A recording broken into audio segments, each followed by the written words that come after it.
Bonjour et bienvenue pour notre prévisionnel donc astrologique donc de la semaine du 04-05-2020 jusqu'au 10-05, donc jusqu'au 10 mai.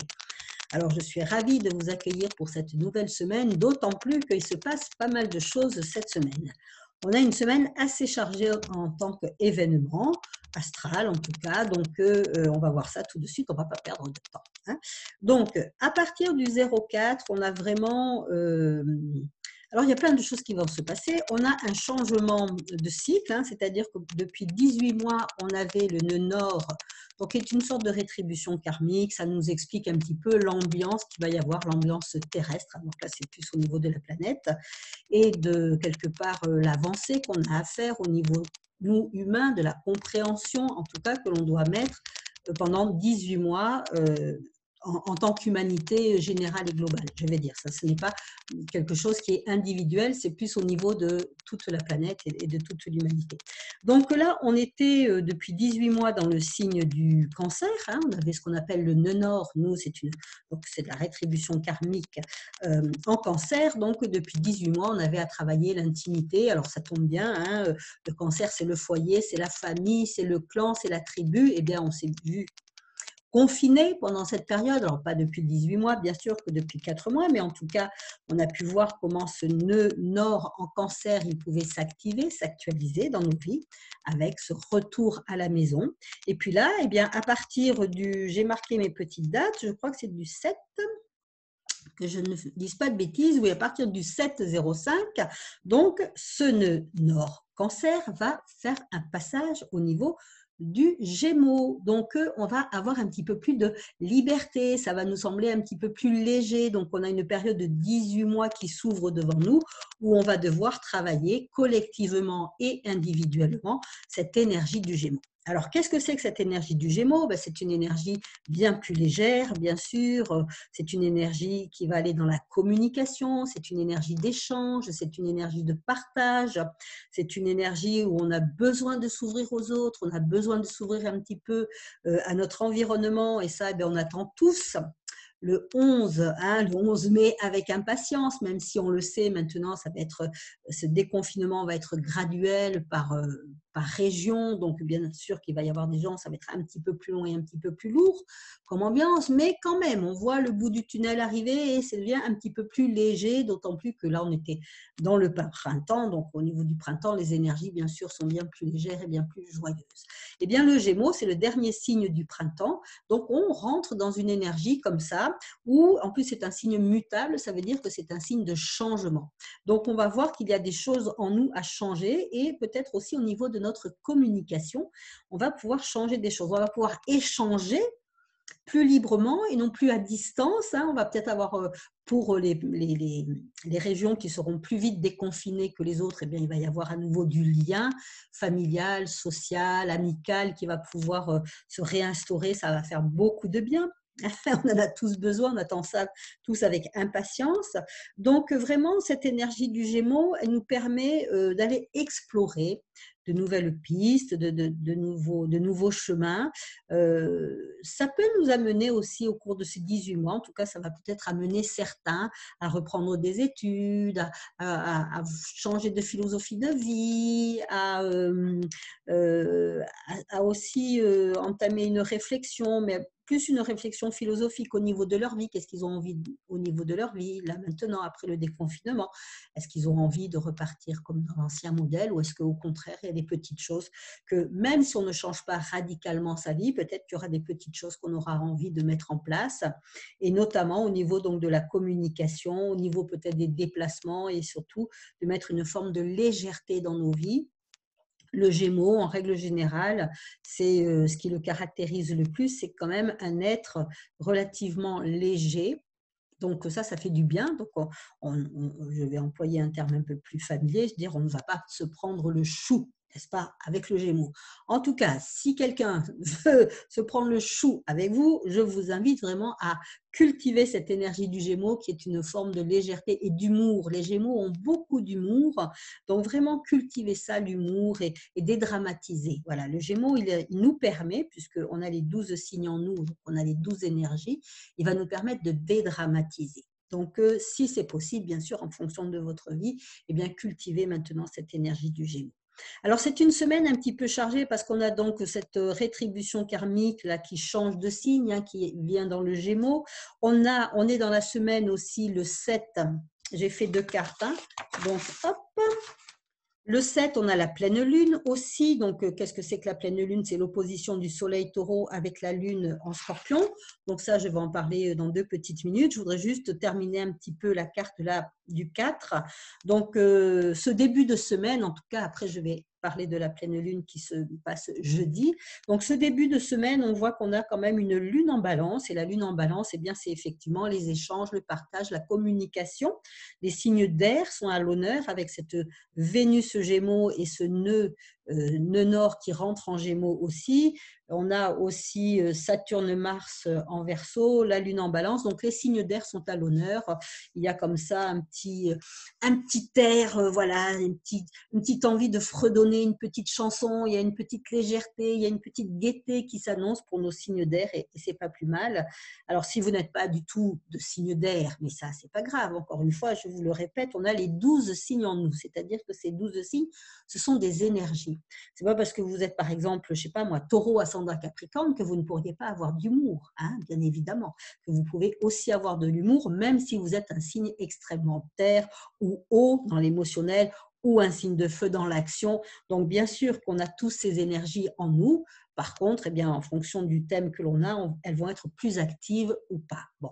Mais là, comme je fais une astrologie, on va dire un petit peu pour tout le monde, eh bien, je vous dis qu'au début de la semaine, si on peut cultiver notre légèreté, notre joie et notre envie de communiquer, alors bon, là, on est le 4, on n'est pas le 11 encore, hein, donc on est le 4, mais on peut peut-être se préparer des petites rencontres, des petites choses, voilà, des petites choses sympathiques, on va échanger, on va mettre un peu de légèreté.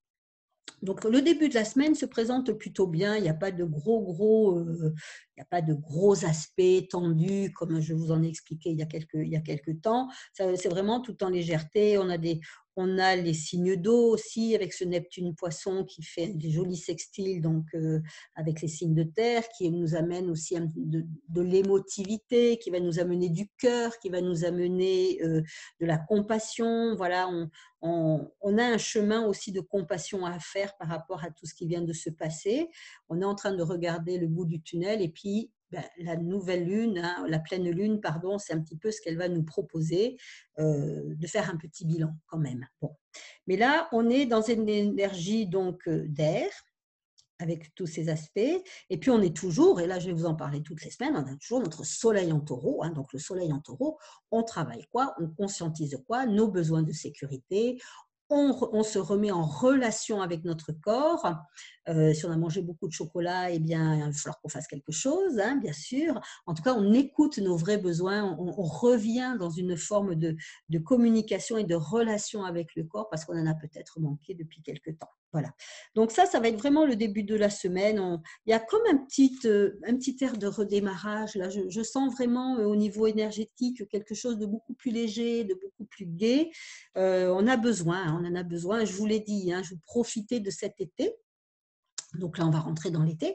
Donc mon discours va être bien sûr plus léger, plus gai, plus pétillant, avec des petites bulles si on a envie.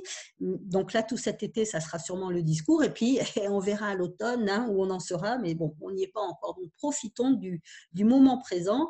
Et ce qui est aussi intéressant avec le Gémeaux, c'est que le Gémeaux, il nous invite à être vraiment présent à nous-mêmes et dans la joie de l'instant. Donc, soyons heureux de ce que nous avons au moment où ça se présente. Donc, on va parler un petit peu, donc j'avais fait 2 cartes, hein, je vous l'ai dit, on va parler un petit peu de cette pleine lune là, donc taureau-scorpion. Alors, les énergies du scorpion, ça change un petit peu. Hein. Donc là, ce sera à partir de jeudi. Alors, la lune, elle met à peu près 2 jours et demi dans chaque signe. Elle met 28 jours pour faire le tour du zodiaque. C'est la planète la plus rapide. Hein.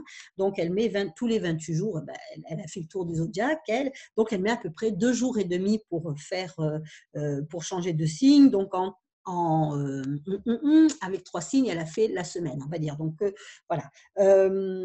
Et là, elle se trouve en Scorpion à partir du 7 et donc elle fait une opposition, donc elle se retrouve pile poil en face du Soleil et on a aussi une conjonction avec Mercure, donc on a une opposition, Soleil, Mercure, Taureau, Lune, Scorpion.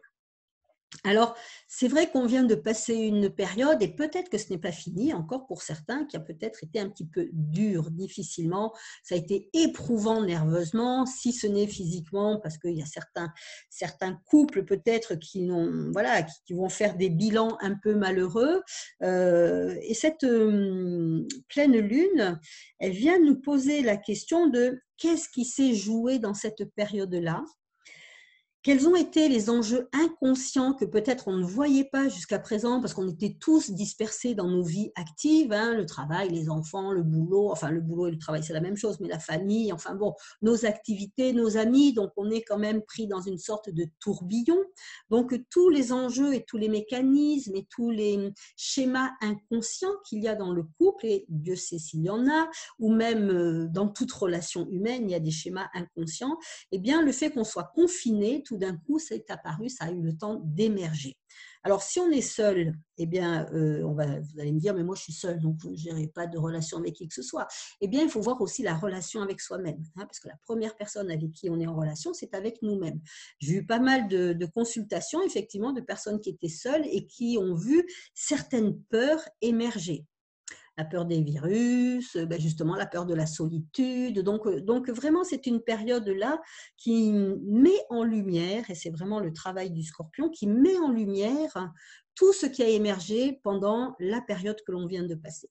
Pourquoi? Parce qu'il va être intéressant de le traiter, de le nettoyer et surtout, puisqu'on rentre dans le Gémeaux et que le Gémeaux, c'est vraiment une nouvelle direction, c'est vraiment, on est dans on est dans la pensée avec le Gémeaux, donc quel style de pensée on peut avoir, quel projet on peut faire, quel plan, quel nouveau plan on peut mettre en place, mais on ne peut mettre des nouvelles pensées ou des nouveaux plans que quand on a fait une synthèse, bien évidemment, de ce que l'on vient traverser, de ce qu'on a besoin de changer.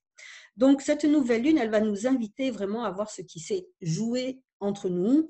Et surtout, alors je vais parler d'un sujet un petit peu, comment je peux dire ça, un petit peu sérieux, mais je vais expliquer pourquoi je vais aller dans ce sens-là, c'est que je vais parler de l'abus. Alors l'abus, c'est pas toujours que sexuel, hein. L'abus, ça peut être aussi un abus moral, ça peut être voilà, des enjeux psychologiques qui sont un petit peu pernicieux. Et pourquoi je parle de l'abus? Parce que justement, la lune en Scorpion, avec cette opposition Mercure, Soleil, Taureau, va nous amener à prendre conscience des formes d'abus et de toutes les formes d'abus qu'il y a pu y avoir dans cette période-là. Et ça aussi, ce sont des mécanismes inconscients. Bon, il y a beaucoup de choses qui viennent de l'enfance, bien sûr, hein.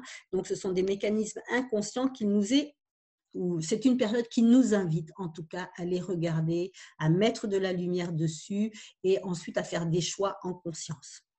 Donc, ça ne veut pas dire que tout le monde va divorcer, ça ne veut pas dire que tout le monde, ça s'est passé de façon catastrophique pour tout le monde, mais ne serait-ce que par rapport à nos enfants.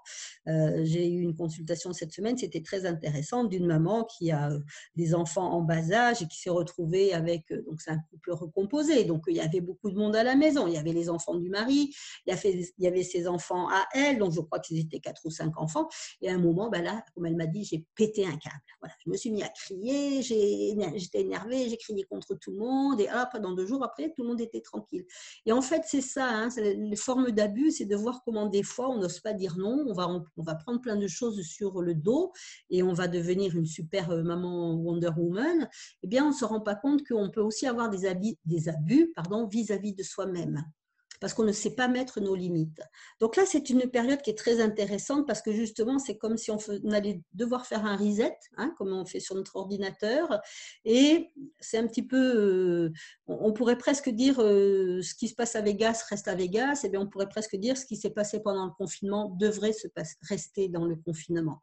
Pourquoi? Parce qu'on a quand même des belles valeurs de cœur. Là, on a Neptune toujours en Poisson, donc Neptune va faire un trigone à la Lune, il fait un sextile avec notre Soleil, Mercure, Taureau, donc on est quand même dans des relations et dans des énergies d'apaisement en tout cas, et Donc, on est invité à mettre du cœur. Néanmoins, je fais partie des astrologues, je ne suis pas qu'astrologue, je suis aussi thérapeute, hein. Donc je fais partie des thérapeutes aussi qui disent que mettre du cœur sans mettre de la conscience, ça ne sert à rien du tout. Parce que mettre du cœur pour mettre du cœur, juste dire oh, je te pardonne, hein, etc., etc., si c'est passé des choses un petit peu conflictuelles des fois pendant cette période, je te pardonne, ça n'est pas suffisant. Ce n'est pas suffisant. Pourquoi je dis ça? Parce que le pardon peut être tout à fait utopique et chimérique si on n'y apporte pas la conscience. C'est-à-dire que ça va être un moment de grâce, comme ça, voilà, pendant une semaine, 10 jours, mais on n'a pas nettoyé vraiment le fond. Donc, quelque part, les inimités vont remonter à la surface. Donc, il est toujours important que l'amour accompagne la conscience. Hein. L'amour n'est rien sans la conscience et la conscience n'est rien sans l'amour. Parce que si on ne met que de l'amour, ça devient comme un gros chamallow, n'est-ce pas? Et bon, et ça n'est pas juste pour la personne, d'une certaine façon. Et si on ne met que de la conscience c'est le mental, hein, c'est vraiment je vois, je décortique, j'analyse des situations. Et la conscience, elle a une petite particularité difficile, c'est qu'elle peut être très aride, elle peut être très sèche. Donc les deux, l'amour et la conscience, ont besoin l'un de l'autre pour se nourrir. Hein. Donc là, on est vraiment dans une période, et c'est aussi ce que nous invite à faire cette pleine lune taureau-scorpion, mettre de l'amour et mettre de la conscience. Voilà. Donc c'était un petit peu ce que je voulais vous dire par rapport à ces enjeux de cette pleine lune.